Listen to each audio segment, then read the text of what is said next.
After all these years, we were beginning to think you weren't coming.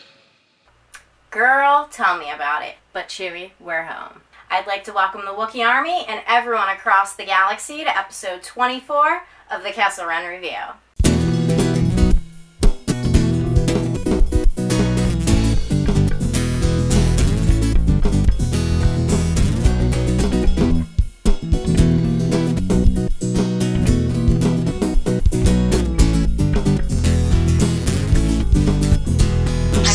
Excited to be back, and I hope you are all doing well out there.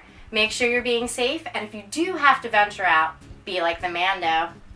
Okay, let's talk about something we all love, collecting. Even before restrictions made it more difficult, if you were looking on shelves, figures were harder and harder to score. The 3 3/4 inch line seems to be getting phased out more and more. No line for Rise of Skywalker. No line for Season 7 of the Clone Wars. Yet, no Baby Yo. And to appeal to kids of younger ages, we are seeing more of the larger animated lines like the Galaxies of Adventure 5-inch line.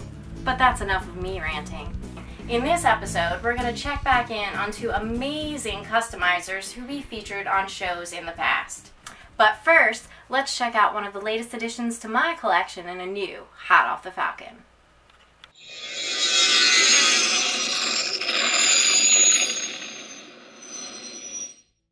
The Ubrikian Industries K79S80 is better known as the Imperial Troop Transport, or ITT, but I like to call it the Duck Boat because of the box it came in. The new beautifully crafted Vintage Collection Incarnation is the 3rd variation of this repulsor lift ground assault vehicle. The first variation came on the scene with the very first line of toys, and it was the first item added to the line that wasn't seen in the movie. Then it was re-released for the Empire Strikes Back line. The second version was part of the Rebels line. By this time, the design of the vehicle had evolved and changed, and the version that was produced matched the ITTs seen on the show. The Vintage Collection ITT is part of the still small but awesome collection from The Mandalorian. So it comes in this great looking Vintage Collection packaging with the Mandalorian logo on the box. This vehicle is highly detailed from top to bottom with refined sculpting even in areas that are not easily visible. The 2 front doors open and have seats and controls for a driver and gunner. The first doors on each side of the transporter section open too, along with the back hatch, which opens upwards on a hinge along the top. The top has a rotating turret and opening hatch. You can remove the top cover for access to the intricately detailed interior. Inside you will find a blaster rack and 4 really cool fold-down seats. The meticulous detail even continues onto the bottom of the vehicle, which is covered in finely sculpted mechanical parts. When it comes to bucket heads, most of my army building has been clone-centric. I don't have enough stormtroopers to fill this thing, and my Power of the Force troopers are way too buff to completely fit inside. So for now, I guess clones will have to do.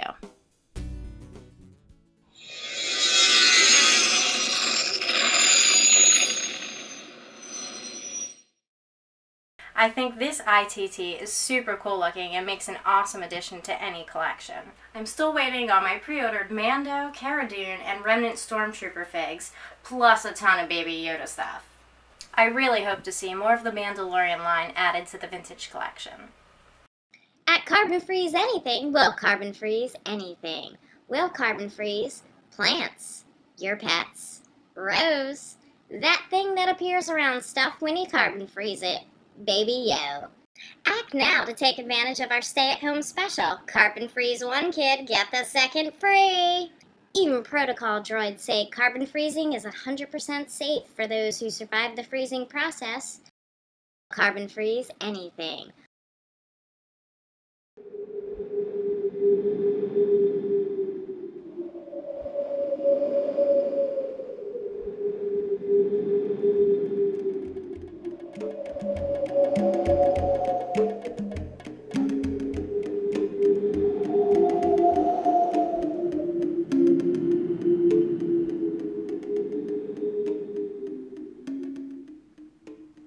The kind of stuff we don't recommend making with outer rim traders packs.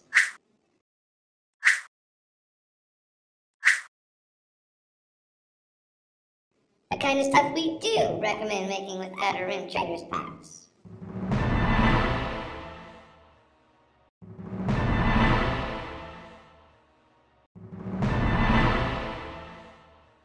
Visit our store on Facebook and find the parts you're looking for.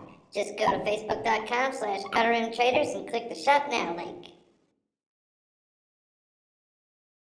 Have you seen the amazing work of the father-son customizing team known as Customs for the Kid? Or the incredible casting work done by customizing master Luke Sprywalker?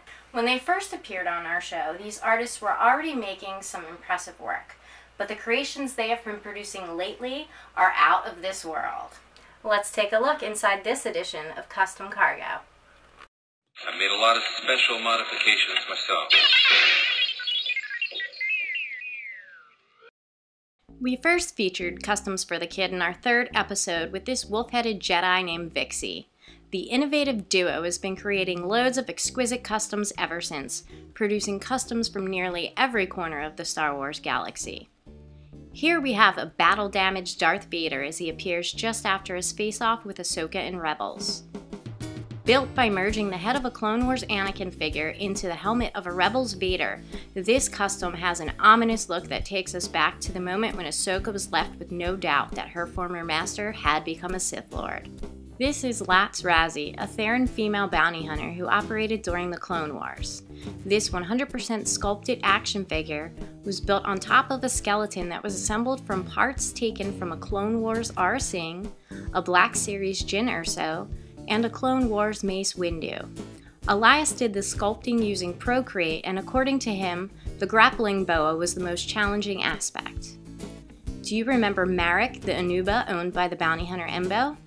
He was created on a dremeled out Womp Rat from the Lars Homestead set, which was then altered through sculpting with green stuff. Marek would have made a great addition to the Clone Wars line, so looking at this custom just reminds me of the really cool power customs have to add items to your collection that just aren't available. Unfortunately, the Clone Wars line ended before Stila and Saw Gerrera had a chance to be added to it, but Customs for the Kid have brought them into the 3 3/4 universe with these stunning customs. Saw, appearing as he did during the Clone Wars, is a long way from the compilation of parts he began as before he was formulated into this wonderful-looking portrayal of the character. Stila was made from parts taken from a Clone Wars Padme, a Clone Wars Quinlan Voss, and a Clone Wars Phase 2 clone trooper. To complete her, Elias says he just sculpted everything he needed with Procreate. Yeah, just sculpt it. You make it sound so easy, Elias. Here is another group that came around too late to make it into the already ended Clone Wars line. The solution? Customs. This gang of Jedi younglings is a perfect portrayal of the characters we see in the show. The group includes the Ithorian Jedi youngling Biff, which includes an original head sculpt, the Nautolan Jedi youngling Zat, who started out as Lord of the Rings Gollum, the human Jedi youngling Petro, who was made from a vintage Padawan Anakin Skywalker with other parts including lower arms from a Force Awakens Princess Leia, Katuni, the Tolothian Jedi youngling, created by putting a custom head sculpt on a modified Clone Wars Ahsoka, and my favorite, of course, Gunji, the Wookiee Jedi youngling, who was made by modifying a Clone Wars Chewie and giving him a custom sculpted head and lightsaber.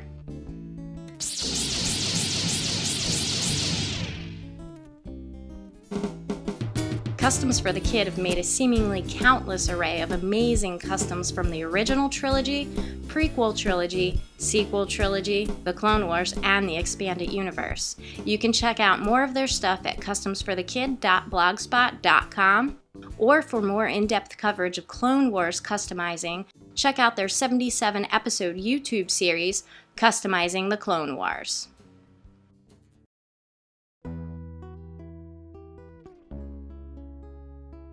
The first time we had Luke Sprywalker on the show was in episode 5, where we featured this speeder bike riding Mando named Norris Trench.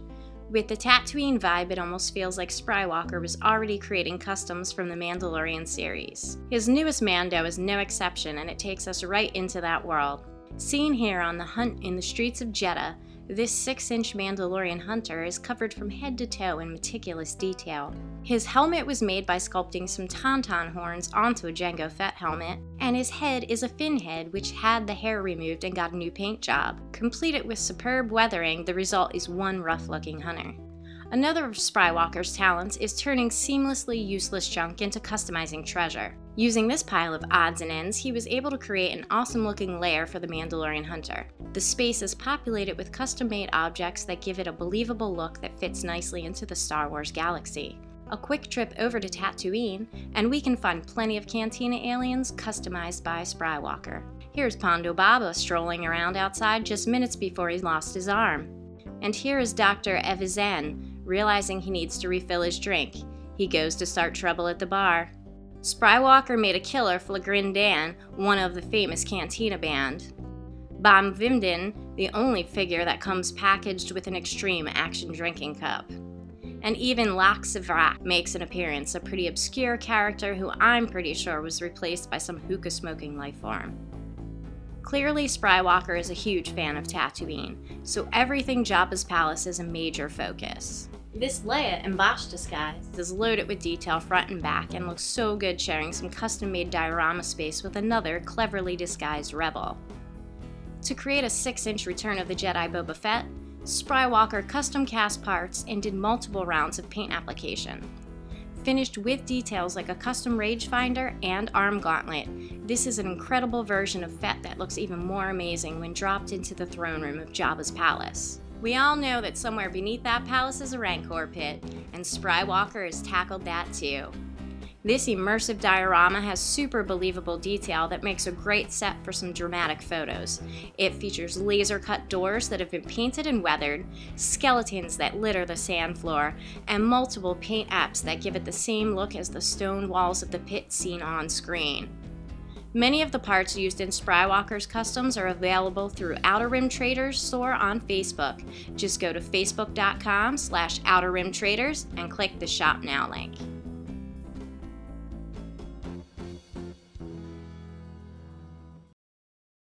So that's it for this episode. A big thanks to Customs for the Kid and Luke Sprywalker for letting me feature their work on the show, and you for watching. I will be back with the latest additions to my collection and more awesome customs. But until then, may the Force be with you. He can go about his business. Move along.